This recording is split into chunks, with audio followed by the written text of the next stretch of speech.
शाहकोट की ward number 13 का रहायशी मोहम्मद अकराम, जिसका 11 साला बेटा असद अली पट्ठों के खिंचाव की वजह से दोनों टांगों से मजबूर हो चुका है। मोहम्मद अकराम मेहनत मजदूरी करके बामुश्किल ही अपने बीवी बच्चों के लिए 2 वक्त की रोटी कमा पाता है। मोहम्मद अकराम का कहना है कि अपना सब कुछ फरोख्त करके मासूम बच्चे के इलाज पर लगा चुका हूँ। मेरा बंदा जिहड़ा मेहनत मजदूरी करदा, इन्ने पैसे साडे कोल नहीं है कि घर दा सर्कस चलदा, बस असीं इहदी इलाज इहदा नहीं करा सकदे बच्चे दा असीं गौरमेंट से साडी अपील है कि इहदा इलाज कराएं। बच्चे दा बहुत गुरबत है, असीं नहीं इलाज करा सकदे। की बहन भी अपने भाई की मजदूरी की तरफ देखकर गमजदा रहती। असद अली मेरा भाई है, इसकी उम्र तकरीबन 10-11 साल है। ये माजूर है।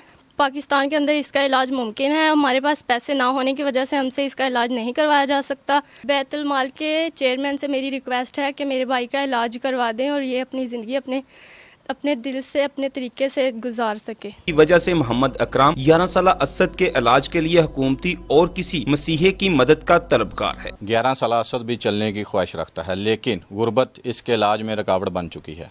कैमरामैन जैगम रियाज के साथ मियां उमर सजाद, दिन न्यूज़, शाहकोट।